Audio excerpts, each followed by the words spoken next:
Shalom, shalom, shalom à tous. Que la gloire, la grâce et la paix de notre Seigneur et Sauveur vous soient favorablement accordées. C'est votre humble serviteur Trésor Okidaouchou depuis le Sénégal, dans la ville de Dakar. Et ce soir, je voudrais nous entretenir un peu sur les mots hermétique. C'est quoi en réalité l'herméneutique? L'herméneutique, c'est quoi? C'est quoi l'herméneutique? C'est l'art d'interpréter les paroles sacrées. C'est-à-dire, on ne peut pas manger l'omelette si on ne cache pas l'œuf. Il y a des choses qui se gardent dans la Bible qui exigent une bonne compréhension avant d'enseigner ou d'expliquer.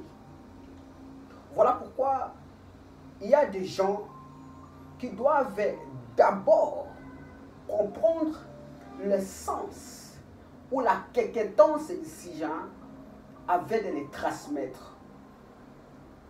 Un verset mal expliqué peut désorienter le peuple de Dieu. Une pensée ou une vérité qui est dans une autre dispensation peuvent désorienter dans cette dispensation. Exemple, Jésus a dit, allez plutôt vers le brebis perdu de la maison d'Israël. Il n'en est pas chez le païen ou chez les samaritains. Mais quand il promet le Saint-Esprit, il dit, allez dans le monde, faites de toutes les nations des disciples. C'était une vérité pour une dispensation, mais pas une vérité actuellement. Une manière de dire, tu peux voir Anne en train de pleurer et tu expliques mal ce que tu vois. C'est-à-dire, Anne est ivre. Non, Anne n'est pas ivre. Elle souffre juste dans son cœur. Voyez-vous? Et si Dieu te dit qu'il viendra, si tu vois le fait, ne dis pas que Dieu est derrière le fait. Il peut se cacher dans un silence du tout et légère. La Bible est comme le songe de Pharaon qui doit être interprété par Joseph qui a en lui l'esprit de Dieu.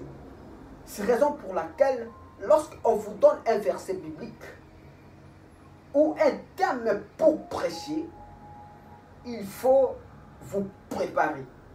Vous prenez la Bible, vous faites des investigations. Au-delà de ça, vous examinez ce que vous voulez dire, propulser. Mais aussi, vous devez prendre le temps de regarder si vous avez bien circoncis la pensée avant de la transmettre, c'est-à-dire la pensée.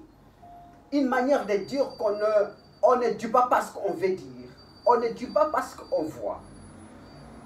Un verset où le français peut te trahir.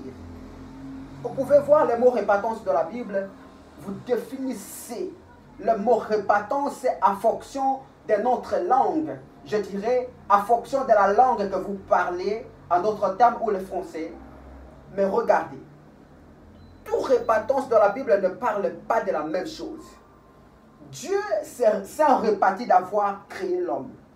Là, c'est un regret. La Bible dit, répondez-vous. Et qui exige que nous prenions une attitude différente, ou une conversion, La mort a des définitions polysémiques.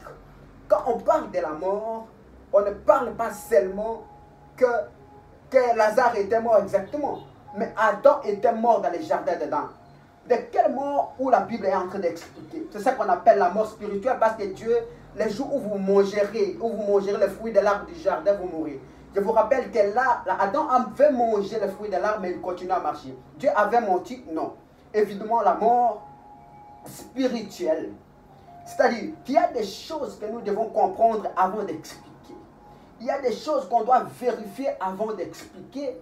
Il y a des choses qu'on doit avoir de l'éclairage avant de les transmettre. Paul dit, récite ton enseignement, car il te sauvera et sauvera les autres. Si vous voulez, je dirais, si nous voulons grandir, comprendre, travailler comme Dieu, nous devons absolument prendre le temps de comprendre les Écritures avant de les transmettre, de l'expliquer. Alors, partant de cela, nous voulons parler ou nous voulons comprendre l'herméneutique.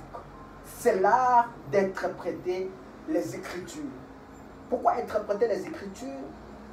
Il y a des choses qui sont cachées.